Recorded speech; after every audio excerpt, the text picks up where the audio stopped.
Welcome again to this channel. This is going to be a very quick video of the review of this intelligent charger.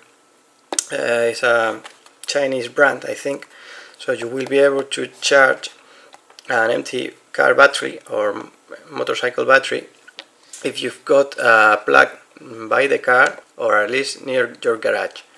You only need, as I said, a plug, or if the plug is far away, I will be linking here some extension cord you will need for that. So let's unbox this and check it out. In my case, I don't have any plug at all in the garage, so what I'm going to do with an inverter and this battery for the garden tools, I got here a portable plug, so I'm going to use that one. I will review this in another video. This is the device in question. So it's very simple. It only has one button and we are not going to even use it. So this is valid from 4 ampere hours to 100 ampere hours batteries. So if your car has a bigger battery, I leave you in the description a similar model but for bigger cars batteries. This model right here is valid for the European and also to the American plugs, because it goes from 100 to 240 volts, so it's valid for both Europe and America. So these are the crocodile connectors. They are very flimsy, but they do the work enough. Alright, and when we plug this into the car battery and we plug to the electricity, the display shows the voltage of the battery as well as the temperature and a little image here.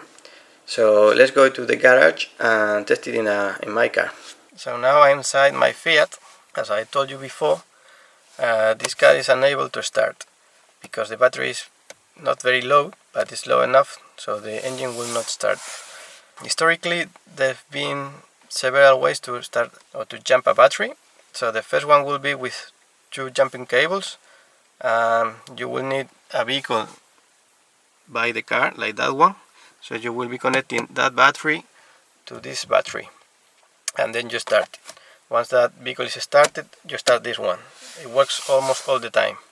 Second option would be that you use a booster, a battery booster or a starter. Those are, like I showed you in the image here, very compact devices and they work very quickly as well. They give a very high amperage ratio in just a couple of seconds, so you will be able to start a battery in a few moments. They are expensive and I don't think you will be using them too much. And the third option presented here is by starting with the battery charger I showed you before. So here we've got the charger, the battery charger. I found a place where to put it and to keep it safe. Those are the connectors. I'm going to plug it to the positive and the negative poles of the battery. So you can see the wire or the cable here that is coming into the vehicle, into the cabin. So let's plug it now.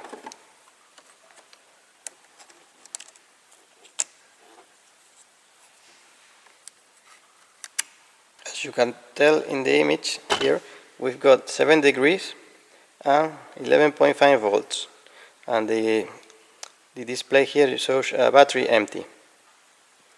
So what I did, I've tidied up a little bit the connector so I can close the hood or the bonnet, and we still have got here 11.4 volts and the temperature is 11 degrees. And we've got here, you see, a European Schuko plug.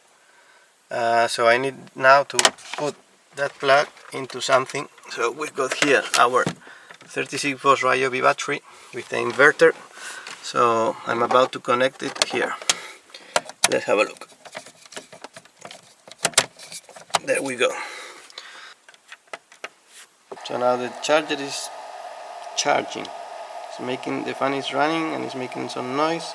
Now we got 11.9 volts, charging at 5 ampere. We will see what this does. I'm going back in a couple of hours, maybe 3 hours or so. I'm back. So now let's find out the state of the charge.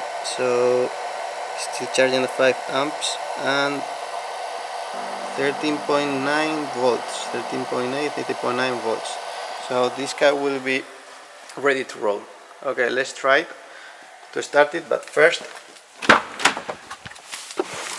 we must, before releasing the connections, we turn off the device. And now we are ready to take out these.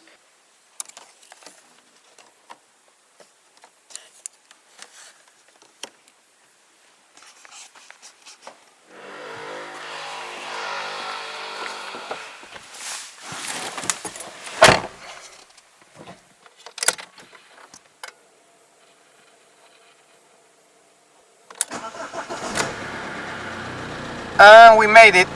It started, and we drive a little bit out, and yeah, for these days that we still remaining indoors, let's start the car, let's say every 3 days or so it won't happen again.